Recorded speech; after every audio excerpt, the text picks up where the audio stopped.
자, 다음 소식 또 알아보도록 하겠습니다. 조금 전에도 거론이 됐었는데요. 한미 정상회담 그리고 여기에서 여러 가지가 타결이 있었는데 이 팩트 시트 또 나오질 않고 있어요. 이거 계속 지연되고 있는 거죠? 네, 한미 정상회담 결과를 담은 관세 안보 조인트 팩트시트 발표가 미국 측의 요청으로 연기됐습니다. 대통령실 고위 관계자는 7일 안보 분야에서 일부 조정이 필요해 얘기가 진행되고 있는 상황이라고 밝혔는데요. 미국에서 문건을 검토하면서 의견을 추가로 수렴하는 작업을 하느라 시간이 걸리고 있다고 했습니다. 핵심은 트럼프 행정부 내의 일부 부처가 한국의 원자력 추진 잠수함과 우라늄 농축, 사용 후 핵 연료 재처리 권한 확대 등이 담긴 팩트시트 발표에 제동을 걸었다는 겁니다. 핵 비확산 정책을 주도하는 에너지부 등 일부 기관에 우려가 있는 것으로 보입니다. 흥미로운 점은 지금까지 통상 부문에서 문제되는 것은 없다며 이 안보 분야에서 논의가 다시 열리고 있는 상황이라는 고 언급한 부분인데요. 이 관세 협상보다 오히려 안보 분야 협의가 장기화될 수 있다는 관측이 나오고 있습니다. 참 이것도 예상치 못한 걸림돌이 되는 것 같은데 역시 핵심은 원자력 추진 잠수함인 것 같습니다. 이 건조 구체적으로 어떤 내용이 담겼습니까? 예, 트럼프 대통령이 한국의 원자력 추진 잠수함 건조를 승인했는데 정상회담 다음 날 소셜미디어에 미국 내 필리조선소를 건조 장소로 거론하면서 혼선이 빚어졌습니다.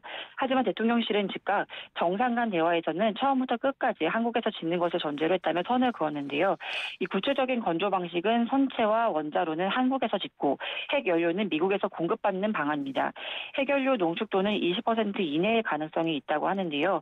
안규백 국방부 장관도 우리가 기술과 설비, 보안을 갖췄기 때문에 국내 건조가 가장 합리적이라고 확인했습니다. 한국은 한미 원자력 협정에 따라 군사적 목적으로 핵을 이용할 수 없는데 이번 정상회담에서 이 대통령이 핵잠 연료를 공급받을 수 있도록 해달라고 결단해달라고 요구했고 트럼프 대통령이 이를 수락한 것입니다. 참 트럼프의 정치적인 의도도 있겠지만은 그냥 뒤돌아서면 까먹는 것 같기도 하고요. 이런 것들이 또 계속 불확실성으로 작용을 하고 있는 건데 건조 장소가 이슈가 되는 거 이거는 어디에서 건조하느냐에 따라서 양국의 이해득실이 크게 다르기 때문이겠죠. 네, 맞습니다. 건조 장소 문제는 단순한 기술적 선택이 아니라 양국의 산업, 안보, 외교를 모두 아우르는 복합적인 사안인데요. 한국에서 건조할 경우 가장 큰 이점은 방산산업 보호와 국산 기술 발전입니다. 하나오션 같은 한국 조선소가 핵 잠수함을 직접 건조하면 국내 방산 기업이 기술과 이익을 획득하면서 관련 산업 생태계에 긍정적 효과가 있습니다.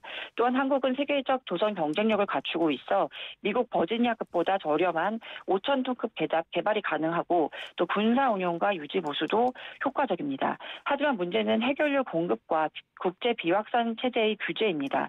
미국의 기술안보 심사 절차가 매우 복잡하고 민감한 핵기술의 해외 이전에 대한 정치적 견제가 있을 수 있습니다. 실제로 지금 팩트시트 발표가 지연되는 것도 이 때문이고요.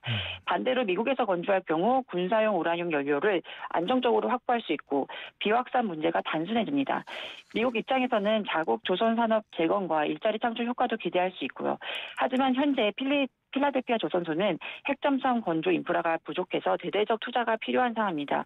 완성 후 운송과 운용 유지에도 제약이 크고요. 그렇죠. 무엇보다 한국 산업 기회가 상실되는 것도 이제 말할 것도 없습니다. 미국 내 안보 논란의 핵심은 이 핵기술과 군사용 우라늄이 매우 민감한 이 분야라는 점인데요. 타국 이전 시 기술 유출과 동맹국 역량 증대가 미국 안보에는 불리할 수 있다는 우려가 있습니다. 또 의회 비준 필요성, 국제 비확산 원칙 등이 맞물려 있기 때문에 또 보류가 되고 있는 상황인데요. 또 미국 내 일자리와 산업 부흥 등 이해관계가 엇갈리고 있어서 외교적 줄다리기가 벌어지고 있는 상황입니다. 제가 최근에 필리 조선소에 다녀온 분을 좀 만나서 취재를 해봤는데 여기에서 잠수함을 만든다. 그거 자체가 말도 안 되는 소리라는 그런 평가를 하시더라고요.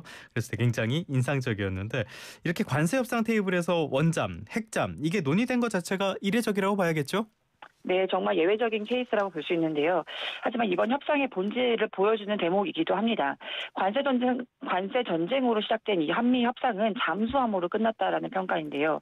트럼프는 3,500억 달러 투자 확보라는 성과를 얻었고 이재명 대통령은 얼마를 덜 주느냐의 논리를 우리는 무엇을 얻느냐의 서사로 바꾸는 데 성공을 했습니다. 외신들도 한국이 일본보다 더 많은 양보를 얻어냈다고 평가를 하고 있습니다. 트럼프의 결정 배경에는 이 치밀한 계산이 있는데요. 중국이 미국이 전략 잠수함 역량으로 인도 태평양의 해양 통제력을 확대하는 상황에서 한국의 핵 추진 잠수함 보유 허용은 한국을 중국 해양 봉쇄 동맹으로 편입시키는 미국의 전략적 이익이 컸던 겁니다. 이 대통령도 핵담 필요성을 강조하기 위해 중국을 거론하며 한국의 영내 견제 역할을 암시했고 트럼프는 몇 시간 만에 이를 승인하며 자신의 결단력을 과시했습니다. 알겠습니다. 이 팩트시트도 빨리 나와줘야지 불확실성이 해소될 텐데요. 지금까지 배당소득 그리고 환율, 한미 팩트시트까지 주말 사이에 쌓인 경제 뉴스들 쭉 살펴봤습니다. 허란 한국경제신문 기자와 함께했습니다. 오늘 말씀 고맙습니다. 감사합니다.